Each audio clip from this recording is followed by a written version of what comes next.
Life Audio.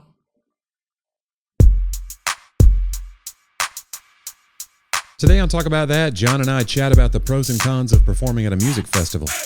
Then I tell the tale of the very first chiropractor and share some old jokes about changing light bulbs. Plus a conversation about anxiety and brokenness and why we need the proper perspective during hard times. Today's episode is not sponsored by Trophy Shops. If you have $30, we'll make you a winner. But first, a word from our actual sponsor.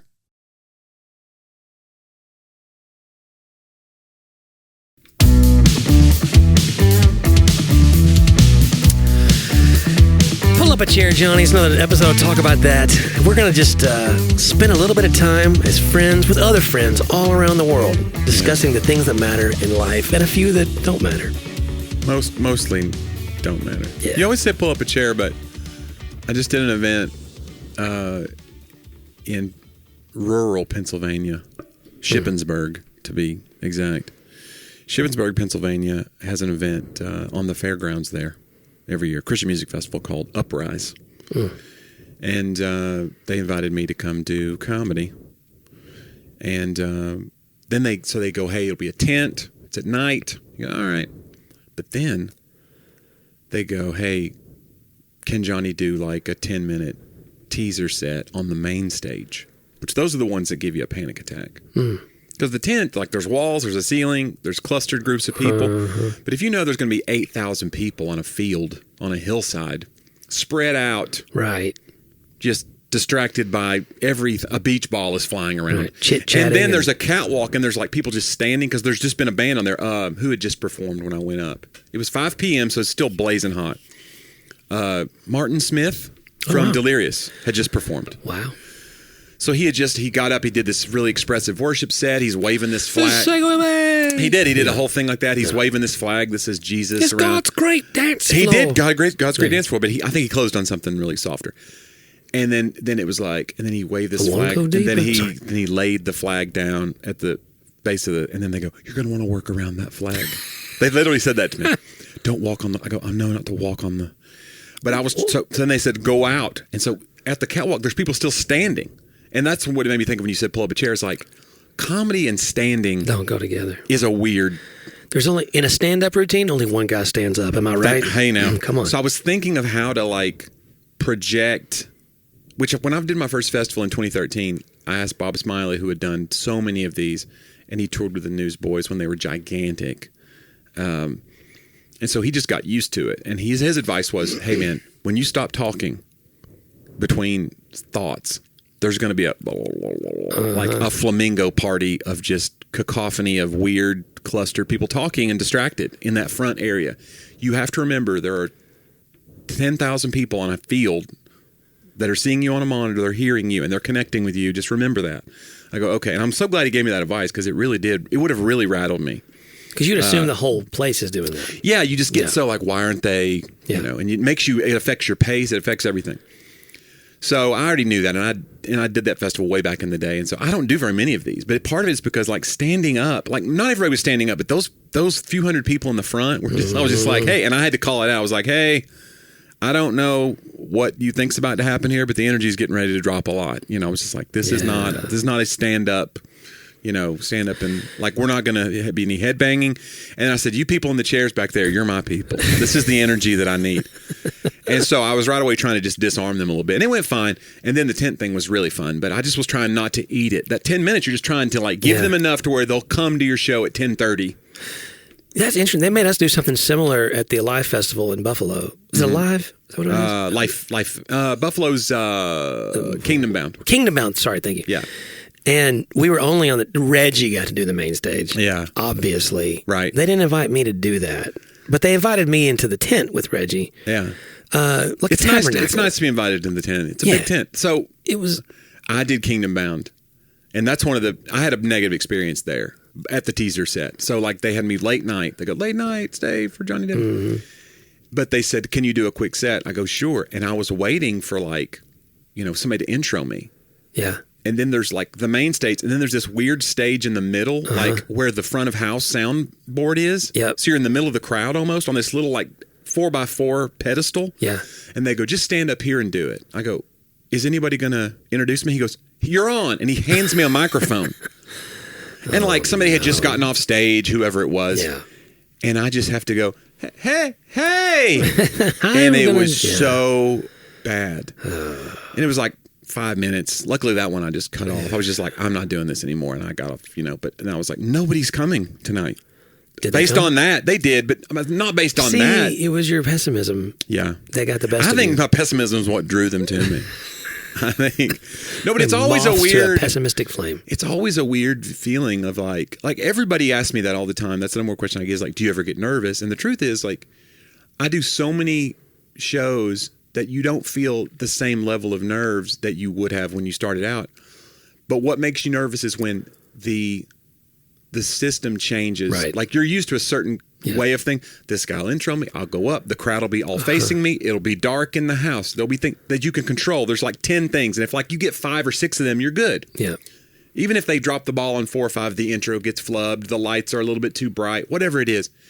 If they get... A festival has none of them except for a microphone. Mm-hmm. It's like, it's daylight. There's a million things going on. They don't know who you are. Yep. They didn't pay to see you. No. You're walking out. You're trying not to trample on a Jesus flag. There's a million things. I mean, we've all been there. For some of us, it's an actual Jesus flag that we're trying to trample. Yeah, we came out in the tent. Ours, I think, was worse. Yeah. They had us. We were in the worship tent. They often have a worship tent. Yeah. So there's worship band going all day. Mm-hmm. We were backstage, which I did enjoy. The food backstage. They had food boxes everywhere. That was great. They take good care of these candy festivals. table. Uprise was really good to me, and I enjoyed it a lot. I will say that. Yeah. I would go back because it was a good experience. Yeah. Well, they wanted us between songs to come out like 3 times. Yeah. And start talking about racism together. Oh no! Really? Yeah, it was really like how are we going to do this? And so it was like they finished a song, they introduced. I want to say they did us both at the same time. Yeah. No, I think like Reggie came out, did like 5 minutes of something. Well, Reggie can come out and doesn't need a context just being there. He's Reggie. He can figure it out. And he's a fixture of that festival. Right. The festival fixture, they call him. Yeah. And then he, I think, introduced, it was just kind of like, because they're all freaking out, it's Reggie. And he's like, man, I want to talk about, and I want to introduce you to my friend. And it's like, wah, wah, wah. Right. And then the tiny little white guy comes out to talk about racism.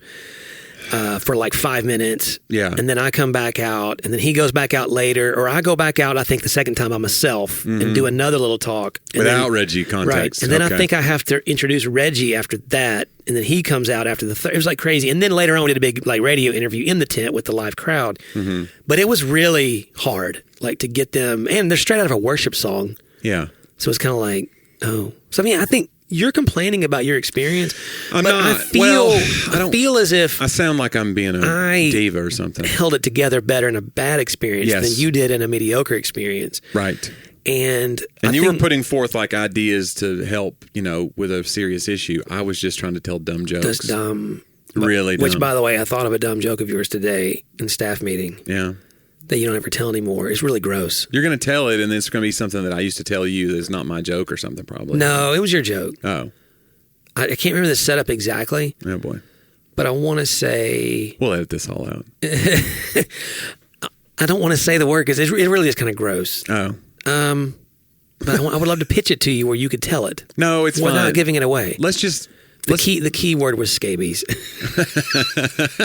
The key word was scabies. I think I tell it now, but I say it as head lice. Okay. There's a restaurant in my neighborhood that closed down because the chef had head lice. He made everything from scratch. There you go. Yeah, I still tell that one. Okay. But I just changed it to head lice. And that is yours. Yeah. That's way better. Yeah. I cleaned it up. Scabies was descriptive. I cleaned up the scabies. It's a little too descriptive. So. The key word is scabies. The password is scabies. And you got to just give clues. I could always just tell you one word and you would know the bit. Yeah, that's true. Yeah. Well, but it was a cool experience. And I will say this, I told my wife that, I go, this is one of those things where we're going to do it. I'm going to have anxiety about it the whole time. And then it's going to go well enough that I'm going to not, it's almost like childbirth where I'm not pretending I know anything about childbirth, but like people go through these horrible experiences and then they go, I can't wait to have another one. Once they get over they forget the pain. It's going to be that kind of pain, that anxiety that I forget. And I'll be like, yeah, festival. Let's do that. was fun. And then in planning for it, you're like, what am I said yes to this? Just walking out in the middle of the day on a catwalk? I'm with you on the whole changing the expectations. Like, even sometimes we'll decide to do some special event where we don't have to have childcare and all the stuff, you know? Yeah. Because the reasoning is, well, guys, this will be so much less prep and less volunteers than just doing a regular service. Yeah. But we do regular services every week. Yeah. And so I'm like, yeah, it's less work, but more stress because of changing. Change the skeleton of it. Yeah. Well, all that said, if you go to a comedy show, have a seat. Yeah. Sit down. Pull up a chair. Pull up a chair. You're making me nervous. Yeah. You're making me super nervous. And John, you know what doesn't make people nervous? What's that? Advertisers. No, they love it. Well, I think they're ubiquitous. They're everywhere. So we're just used to ads now. And listen, we're no different. No. We're free market capitalists, like it or not, around here. And we got to pay some bills. So let's enjoy a few words from our fine sponsors.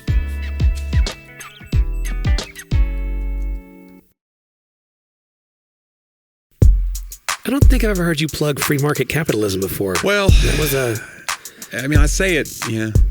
I don't know. I don't know if I like an unfettered, just a completely. I always feel like, and we're getting into a weird political discussion, but I always feel like, who was it that said capitalism is the worst system except for all the others? I think Churchill may have said that. Yeah. Capitalism, of course, is the worst system except for all the others.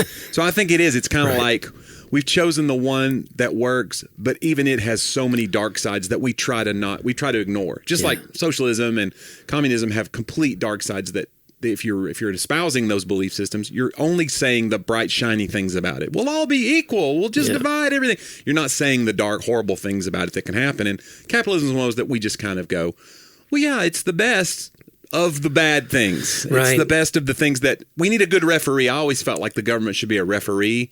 And now we have like referees that are like on the take. It's like if your referee was being sponsored by, whatever. Yeah. And then you're like, that referee made a weird call there. And you're like, yeah, he got money from Pfizer or whatever. You know what I'm saying? Like that's why he said that.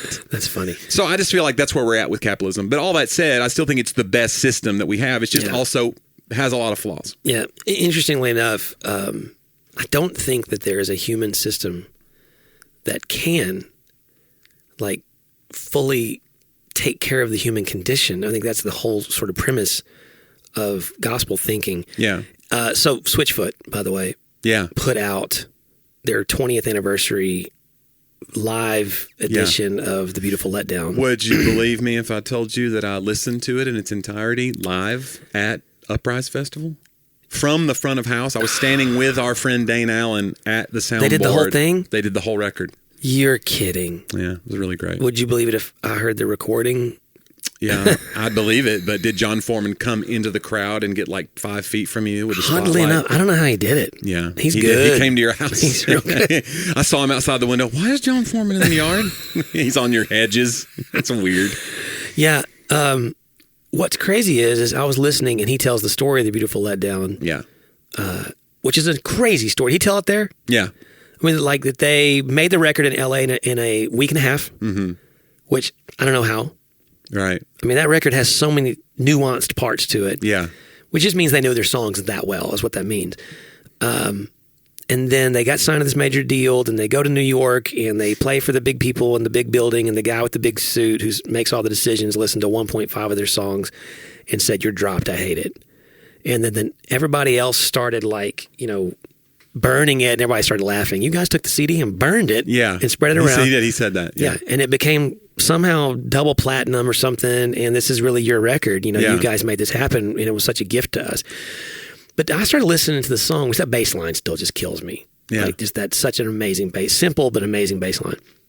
And dude, I got teary-eyed. It was a real spirit moment when we got into I Don't Belong Here. Mm-hmm. Like something really resonated in me that I needed to hear that day, because I think we feel so out of sorts, whether it's, you're talking about capitalism, you're talking about elections, you're talking about politics, you're talking about just mental health, you're talking about issues of your life. And you just, there's that feeling, and C.S. Lewis talked about it a lot, but that feeling of something's not right and I can't get it there no matter what I do, how much money I make or whatever. And I found such great comfort in we don't belong here. So like, we're not going to find a system. Yes, we got to find the best of what we can to try to treat each other well, right? To try to do what's fair. And certainly for those who can't care for themselves as well as others in society, I think we need to take care of the refugee and the immigrant and the orphan and the widow, simply because Scripture is 100% clear about that. There's no ambiguity about it. 100% clear that this matters to God. From the Old Testament to the New. And so I'm looking for governmental structures that allow us to, coexist with the people around us, right, in society as citizens, and that also cares for those people. But we're not going to find one that does that as it's supposed to be in the kingdom of God. And I'm not advocating, by the way, for a theocracy here. I'm saying like the kingdom of God is here among us, but it won't work outside of Jesus himself being the one running it. Because any of us, in fact, I think I sent you that amazing quote from C.S. Lewis the other day. It was a long passage, but about the reason he's against theocracy is because no one can be trusted, basically, to be in that seat, where only Theos, can reside. And so there's not a guy named Theos, Johnny. I'm saying about the God part. That's just really interesting to me, but I don't belong here, man. So yeah, I can say democracy or capitalism or all these things are great and hopefully the best, of the versions, like you said. But I'm not expecting from those things what only God can give, I guess is what I'm getting at. Yeah, and I think we're supposed to have like a healthy level of like disorientation with the world. And the minute you start feeling like, oh, I think we figured it out, like you may be falling in love with the world a little bit. Yeah. When you just start feeling like, oh, I found my way. Like, okay, watch yourself. Did you just make a bunch of money? Is that what you've done? Did you just have good circumstances now, and now you're mistaking this for wholeness? Like, are you in comfort? Do you have Are you known? Are you well known now? Yeah. Yeah, and I think there's moments, right? It's like when those sort of checkpoints become our arrival points. Yeah. But I can guarantee wherever you're at, it is a checkpoint. Right. You move past it to the next day of life. There is no stopping outside of death. I mean, John gets stopped at a lot of checkpoints. I don't want to talk about it, but that's weird. So they just wave you over. It's like like, dude, what am I? Yeah. They're like, we're going to have to strip search you. He's like, done. Already. Like, that's weird. That's why we pulled you over, naked sir. in the car? That's strange. Switchfoot was so good though, dude. Yeah. And I mean, they're amazing. I know it's almost like a weird cliche now to talk about, youth group bands and your favorite Christian bands, and Switchfoot being this kind of ambassador for like us in the 90s and 2000s. But I mean, John Foreman is a gift to me. Like he's one of the most gifted poets, singer-songwriters that's ever been. I think he's unbelievable. Yeah. So like, I'll take that rap. If somebody's, I guess you're a big Switchfoot fan, dude. I grew up in youth group. Yeah. Sorry. He's great. I just can't. He's great. Well, again, they put out the record. Another record was put out of all these artists covering The Beautiful Let Down. Yeah. And it was the Jonas Brothers. Right. It was Ryan from One Republic. Ryan Tedder. Yeah. It was the guy from, was it Stone Temple Pilots or was it? No. Who was it? I don't know, but Stone Temple Pilots lead singer, he's long gone, John. I wouldn't think so when I said it. Yeah. Anyway, it was a lot of like non-Christian, not non-Christian, but not like They're not in this faith space as far as like music. They're not in CCM. Yeah, I don't know. I think it's cool. The other thing I got to see, 40 years in the making, John, I got to finally see the one, the only, the Godfathers of Christian metal, Stryper. Oh, wow. Which they were kind of a late ad, because I kept watching the lineup. They're announcing people, and then people get in the comments, now, and they're like, Stryper's still touring, and they really are. They're still touring, and I was like, yeah, but can they still? Should we? And then they added them. I was like, holy moly! And I guarantee you, that's the funniest part, dude. So we go down. They went on at like 4 p.m. on Saturday. And we stayed an extra day just to see Switchfoot and Stryper, because I performed on Friday. So I was like, let's stay because I want to see these other acts, I wanted to see Disciple because Dane was singing backup with Disciple, so we stayed. And so we walk in, and I was watching the stage. There's that catwalk that people had stood in front of for me. And there was a lot of youth group kids, parents too, but there was a lot of like younger people. I was like, this is going to be weird.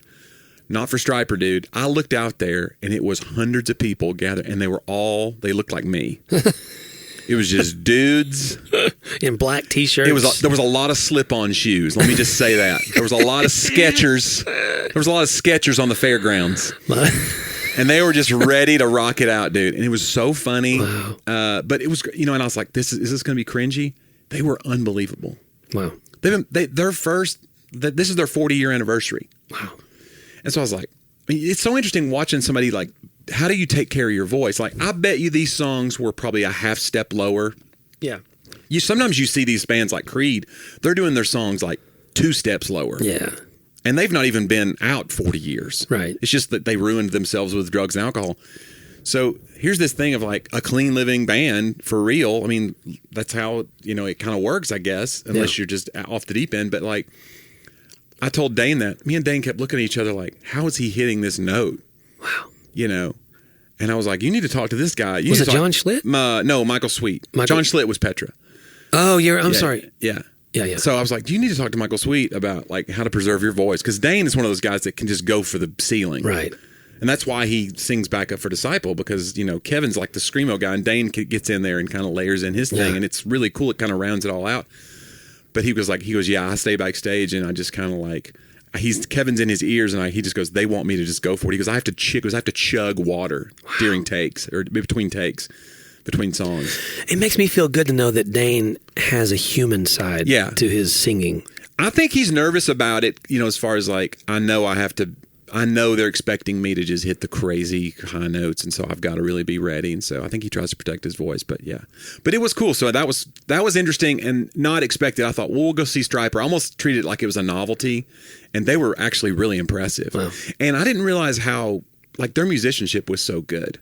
Like, I didn't realize how much of those parts Michael Sweet was playing on guitar. Like, he's basically a second lead guitarist while he's singing these crazy notes. And I'm like, this is wild, man. Wow. There's all these harmony solos. It's very 80s. Very 80s rock. They did a lot of the hits. They weren't doing like, here's from our new record. Boo! None of the crowd wants to hear the song Stryper just wrote. I mean, I'm not being rude. That's just how it is. When you became a cultural icon in the 80s, and then you go do a tour in 2024 and you go, here's one off our new record. Like, no, that's a great way to get people to leave for the bathrooms. Yeah. It's time for my bathroom break. But no, they didn't. They did all the stuff they did to Hell with the Devil, which, come on, dude. Has there ever been more? Like, it's youth group kids getting to say to hell? I know. It gave us everything we wanted. It is, It man. did. Yeah. But people were up, man. They were. Remember I said that things don't satisfy in this world? Yeah. That did. It did. It really did. But I was impressed with them, and honestly, if you get a chance to go before they finally hang it, it's one of those things. Like, if you get a chance to go see a band when they're like on the downside of their career, the backside of their career, here's what I always ask: can they still hit the notes? Are they still playing well? Then I got to go see them, because you never know when they're going to stop. Right. Stryper's one of those bands. Like, if you grew up in that era, well, Steven Tyler just stopped, right? Right. Yeah, and it was because of voice stuff. Voice stuff. Yeah. And so, like, if you're in that era of, like, if you grew up in that era of Christian music where they were these huge pioneers, they were touring with, like, Motley Crue, doing the Heaven and Hell tour, and they were huge. Yeah. They toured with AC/DC. It was wild, the stuff they were doing. They'd throw out Bibles to the crowd. They were real, like, doing this evangelical thing. And so I would always be like, but can they? And I was never a big Stryper person back then. I was more of a weird, I was like a Steve Taylor guy and, like, just weird alty stuff. I liked Petra. I was more of an arena rock guy. But my brother was a huge Stryper guy. And that was when they were doing this full... Thank God they don't do the spandex thing anymore. They're not coming out being like, hey, we're 70 wearing spandex. They're not doing that. Right. But I will say, if you get a chance to go see Stryper, like, they were impressive, and it was cool. It was a cool experience. Interesting. I didn't get to meet him. I was going to do the whole thing of like, I'm also on the lineup. I didn't want to do any of that. Go backstage just because I had the wristband on. Be like, did you guys catch my set yesterday? I have the right to be here. It's weird. I'm glad you didn't do that. I get to pretend like they have ever heard of me. But maybe you were like their favorite comedian. Wouldn't that be wild? You didn't wild? give him a chance. Yeah. Oh, you blew it, Johnny. Danny Goki was there, and I almost introduced myself to him because I've met him once before. Yeah. And I didn't, because if he didn't remember me, then it's going to be like, did we? I didn't want to do that to him, to be like, he's trying to rack his brain to remember in the airport when he met me. Yeah. But we actually have gone back and forth on Twitter a few times, the little exchanges, and I think he does know who I am, but I thought, I don't want to risk it. We're in this tent with all these other people. I don't want to risk it. But then I saw that we're doing a marriage cruise together, so I'll get to hang out with the Goki. Mr. Goki. The Goki. Mr. Goki, as we call him. Which we will. I'm hoping reenact the scene from Titanic at the front of the boat or something. Yeah, that would be video. I wonder if he would be okay with that. I don't think he would. I don't think he would. I'm not okay with the idea of it. I just thought I'd throw it out. Nobody's okay with it. I visualized it in my head and immediately regretted having said it. Hey, John's about that time. Oh, is it? Yeah. Okay. It's a little. It's a quote of the week. Yeah. Right. It's not a joke of the week. It's a quote of the week. Quote of the week. Yeah, and it's what we call "They Talked About That." Time for me to go from my harmony note like Dane. One ear off. Oh, it's going super high. I stayed somewhere. Very subdued. I stayed pretty neutral. Yeah, I don't know how to pronounce it. It's in Romanian, but it's Emil Siorian is what it looks like to me. Okay. I just thought it was a really interesting quote. It said, "What would be left of our tragedies if an insect were to present us his?" What would be left of our tragedies if an insect were to present us his? It's an interesting philosophical take of I don't like the whole hardship Olympics thing. It's what we call it in our house, where you go, well, I know this was a hard day, but there's someone out there, and you start coming up with all the reasons why you shouldn't feel that your hardship is lesser. But there's also some truth.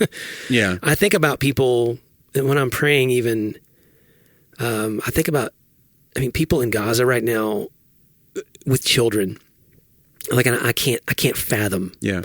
I do so much just to get the sound machine on for my kid to sleep to or whatever. And I can't imagine literally not being able to keep her safe, or people in Afghanistan, or people in Romania, in the Ukraine. Sorry, he was Romanian. That's what I think people in Western Russia. And I start going down that list and going, it does bring, I think there's a healthy, okay, it's okay that you live in the United States and we're not in an active war on our home front, and your life may not be in imminent danger today, but you also had a hard day, and it's okay to acknowledge that, because hardship, difficulty, brokenness is universal. You're not going to, back to our previous conversation, we're not going to somehow westernize or modernize our way out of the human condition. All right. I'm going to feel depression. I'm going to be distraught. I'm going to struggle with that because of the brokenness of humanity.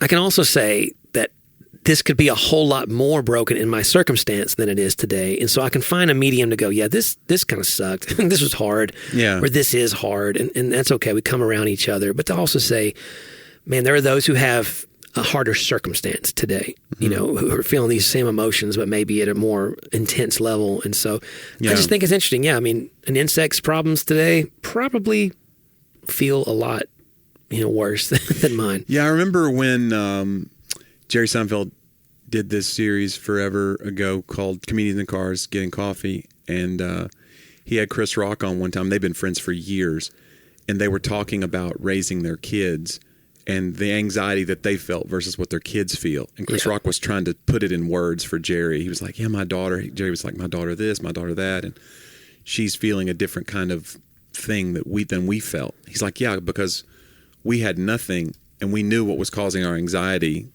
It was that we had nothing.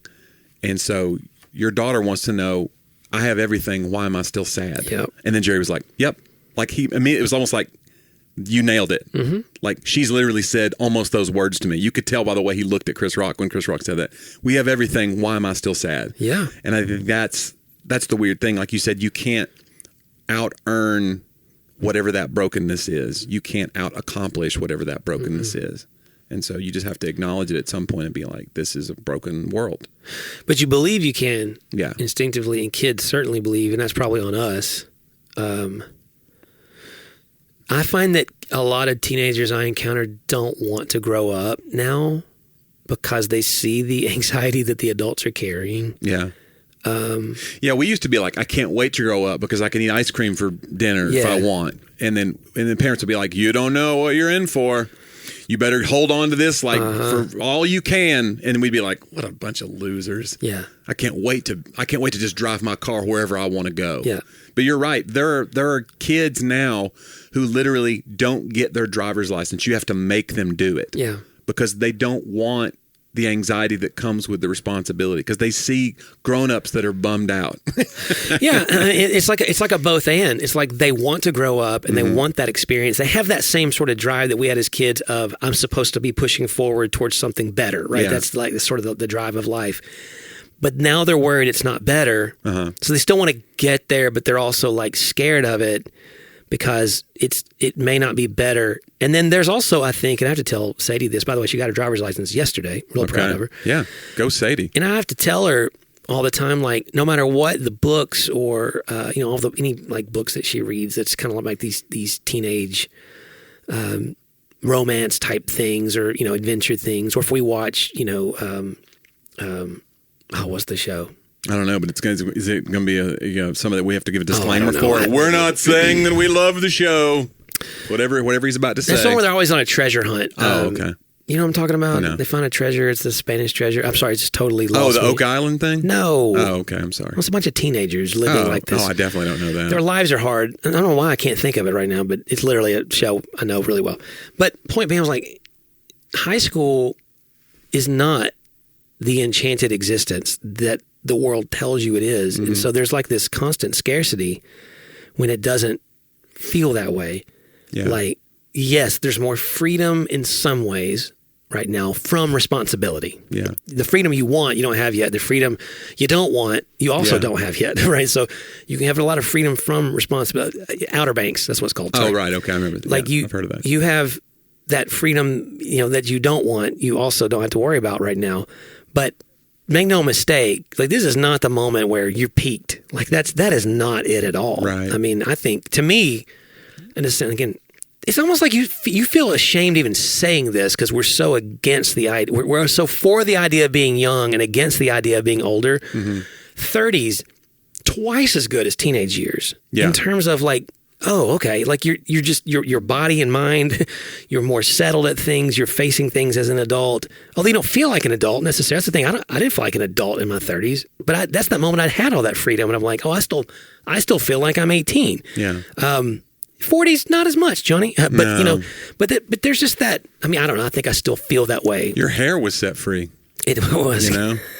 It's like it's like, oh man, finally freedom, and jumped. I just think though those kids who are like afraid of it, just know, hey, I guess my definition of hope. I really want to write about it. It's always looking for the good that is to come, and it may not be from the circumstance necessarily, but don't lose hope because adulthood or teenage life, neither one are going to provide you all the things. They'll have good, they'll have bad, but keep looking for the good that is to come, even if you have to have more responsibility or it seems like a scarier world. So, maybe, Johnny, I am the insect. Listen, it's good. I've always felt in a way that you were. Yeah. John, let's do my segment. It's Johnny's Joke of the Week. We call it Joke About That.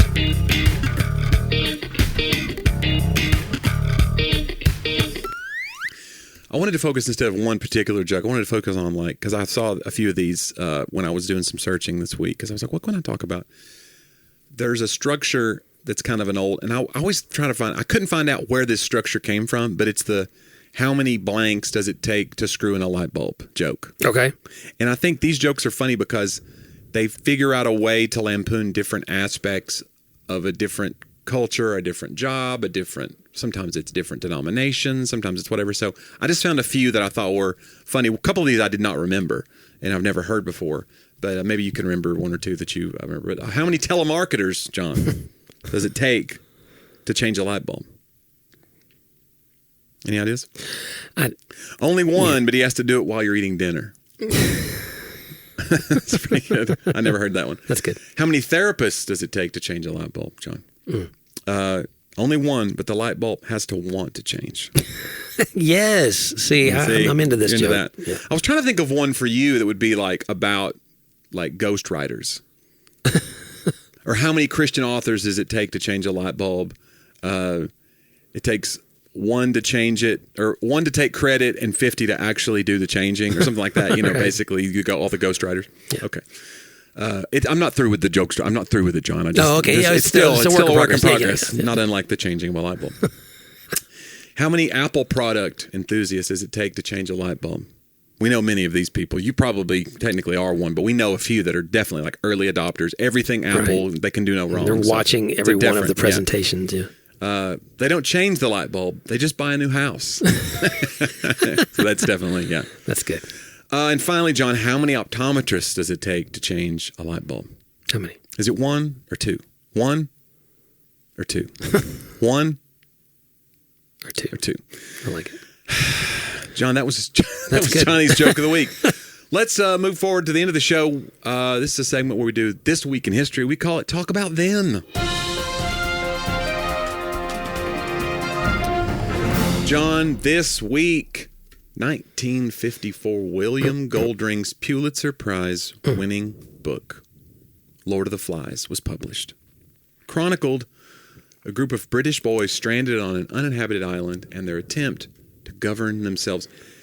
I didn't grow up reading Lord of the Flies. It wasn't like required reading. Did you grow up have to do a report on it? I've never seen the movie. I never had to read. I saw the movie, and then it made me interested in, this was based on a book. And I think I read the book after. And I think there's been a couple of adaptations of the book into a movie. There was one in early 1990s that I saw, and I think it was actually a decent hit. But I like the idea of it, and I've referenced it more than once. I even referenced it in my show before about gym class. I think Seinfeld used to say that about gym class is like Lord of the Flies. It's a bunch of kids. They're just wearing like tattered clothes, and they're trying to. I love the idea of it, and I think that's why it was such a big cultural, touchstone for so many people of like this idea of what would happen if we broke free from society and we had to start over. Like that chaos of that moment, would it make us descend into this weird caveman mentality where we then set up our own, you could decide who's what, and you just, I don't know. The idea of it's crazy to me. But I do remember, it's a very impactful story, but I don't know. People have what would you do on a desert island? That's a big thing that people ask each other. It's almost like how you decide somebody's personality. What would you take with you if you were stranded on a desert island? You're narrowing down their personality to these weird... Right. And I think it's always interesting in those survival sort of scenarios that often what it does is it reverses the power structure of the modern age back to the strongest physically. Yeah. Generally is the one. So if you ever see a pre on any sort of those movies and stories, it's the Harvard-educated politician is a nobody now. Yeah. Right. It's the guy. He gets his comeuppance. Yeah. It's the mechanic, right, who knows how to use his hands and knows how to build a campfire now, who rules, and I think it's such an interesting idea of the modern age has made us to a point where it really is interesting. There's a great book, Johnny, called Remaking the World by Andrew Wilson. He talks about that, how somehow through it you began to, instead of having to do things with your hands, you were able to have leisure time, which caused you to have more time to learn, which caused you to hire people who could do things with their hands and caused you to keep advancing the industry or whatever. And so now we're almost all doing that in some way. We still work, but we have that time to grow. Speaking of the anxiety, we have more time. Think about how much time we all spend on our phones. We literally get a report about it. Yeah. And I think we talked about that one show where you talked about how people who were ancient philosophers, it was an early sign of privilege that you had enough time to sit around and just think about the nature of things. Yeah. Because in the old days, it was run, that creature's going to eat us. Right. And then it was how are we not going to freeze to death? I have made fire. And now we just get to sit around and think but what is fire, really? And then now we have people that we respect that they sit around and think those things. And now, because of social media, we all feel a pressure to be that person. Right. Even if we're not philosophical. Right. You have people out there trying to look deep that it's just we feel a pressure to, okay, I'll make this thing and I'll put a sunset behind it. We feel that pressure to be a philosopher.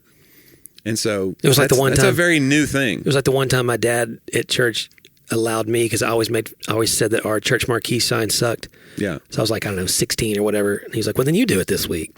I won't even tell you what I put up, but I tried to sound deep and it was awful. Oh yeah. It's hard. And I forever regretted okay. Yeah. This is when I have to try to sound that way, I'm probably in the wrong place. I would never do that. I know comedians have done that. They go, if you start getting heckled, you think you're so funny? You think this is easy? Why don't you try it? And I've heard that has bit a few more than one comic. Where somebody gets on stage and they're like, actually, that's pretty good. Don't ever do that. John, finally, or not finally, I got two more. Okay. This week, 1796. So the Constitution was, I believe. That's true. That was one that I didn't, because I didn't want two U.S. history political things. But this one was Washington's farewell address, September of 1796. U.S. President George Washington's farewell address. Let me tell you his two main points. Is published. Sure, if you want to. There's several that are listed. The two main points was, one, avoid political parties. It warned against political parties. And the second was against entangling alliances, which meant that we stayed kind of isolationist and didn't have... This says minority interests controlling the government.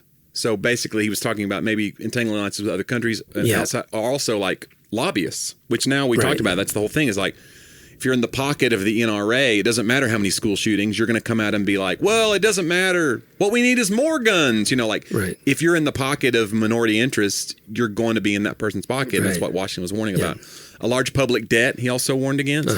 I mean, everything he's a warning against. We did. And he's still our hero. He's still the guy that if we could just get back to, well, you're not trying to. And the two-party system existed underneath his administration, was the beginnings of it between Hamilton and Jefferson. And so it's so interesting. He saw it happening and he was like, we don't need to do this, but he didn't know how to prevent He warned it. against a large military, which surprised me. Yeah. He also supported free trade and saw religion and morality as necessary for private and public happiness and in promoting the political prosperity of the nation. You know who wrote that speech? No. Hamilton. Oh, is that right? You've seen Hamilton. Yeah, but I didn't. I don't think I forgot about that. That's part. the idea when he's let's teach him how to say goodbye. But that's the whole idea, is they switch over. You hear Washington's voice morph over into Hamilton's, because he's the scribe. It's not like they're not all Washington's ideas. He's the ghostwriter. He's the ghostwriter. Dude, full circle. No wonder you identify so much with Hamilton. He was. He was. You feel like the underappreciated genius. I feel like that I write for so many George Washingtons. Do you feel like the underappreciated genius of this show? You know what, Johnny? Let's put it this way. If we were in a duel, I felt like I'd be the one who got killed. You know what I'm saying? So it's because I put a blank in your gun when you weren't looking. John, finally, this week, 1895, the first of many, I might add, chiropractic treatment. Oh. Daniel David Palmer treated Harvey Lillard for hearing loss by adjusting his spine. Yeah. Did it work? It said he treated him. So Palmer went on to develop chiropractic treatment and opened the first school of chiropractic. 2 years later, he believed that disease was caused by poor nerve flow through the spine. Now listen, I know a lot of people who've had a lot of good experiences with chiropractors. It obviously also has become this thing where you can almost call somebody a quack by saying they hang out in a mall with a clipboard. Hey, you want a free treatment? Like, that's not generally... Yeah. If you're this is quality medicine here. We're practicing. I think there's a lot of things that can be done. Chiropractic. Look, there's a lot of people who've had, but it's the ones that try to be like, I can fix everything wrong with you by a spinal adjustment. Those are the weird ones. That's the one where it gets a little bad. Yeah, I know a lot of great chiropractors. I don't know them personally, but I've seen them. You've heard of? Yeah. You're aware that there are good chiropractors. No, but yes, when someone, I will say this, these are real experiences with people that I know. Yeah. When someone has you hold a jar. Oh, boy. Yeah, the jar people. With something in it in one hand and another, and they try to push down on it as if the thing not even touching your body somehow. Right. You're allergic to wheat because this jar of wheat dropped when I... And maybe I'm wrong. Oh, boy. Maybe that is it. But that was when I was like, I don't know. This feels not scientific to me. But understand, I have a scientific bias because we're out of the Enlightenment and we believe in the scientific method and all those things. So perhaps we're missing something. I'm not saying it's wrong. I'm just saying... If you're holding a jar with another podcast in it. Right. And then you're holding a jar with our podcast in it. Which one is easier? Which one? Wait. How easy is it to subscribe to our podcast? Yeah. Would you... It's a lot easier than holding us in a jar. Right. All you do, what do you do, John? You open the jar. Okay. You go to talkaboutthatpodcast.com. Okay.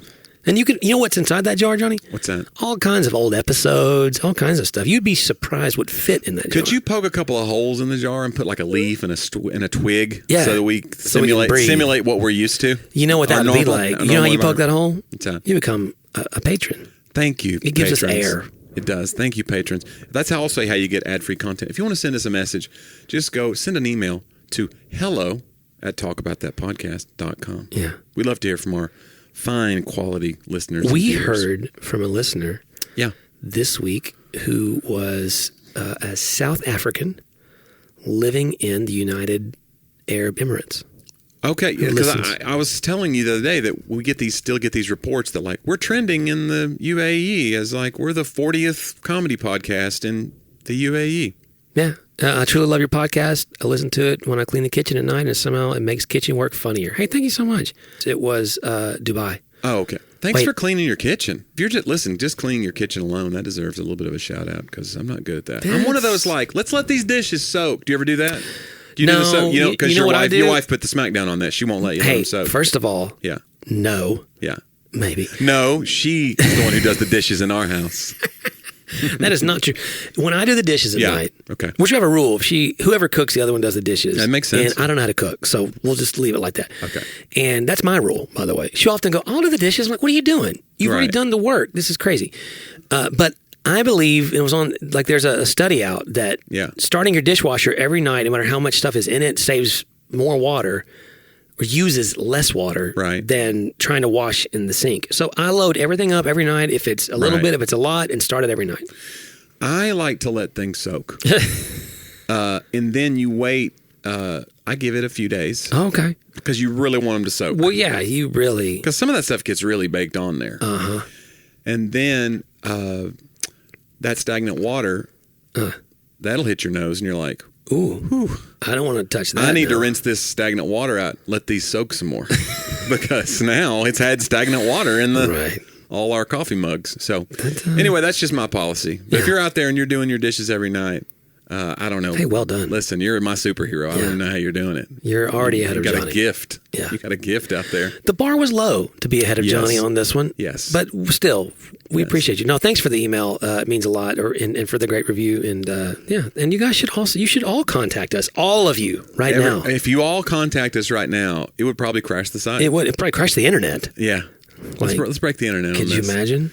Yeah. John, also send them to, if you would, first of all, go to johndriver.com. You can find out what John's working on. He's got a bunch of projects in the works.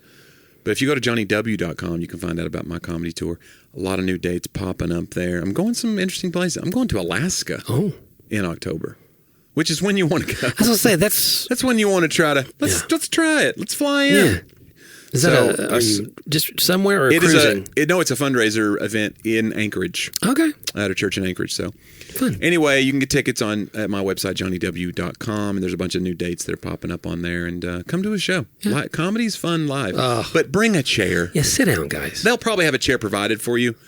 But even if they don't, bring a chair. Maybe don't take any chances. Don't stand at the edge of the stage and stare at me. It's weird. Do we do as volleyball parents, leave chairs in the back of the car all the time. You never know when you're going to need them. That's a good point. You know what I'm saying? That's a good point. You never know. You really don't. Yeah. Guys, thanks so much for the time you gave us today. It was a lot of fun. Let's do it again next week. Talk about that.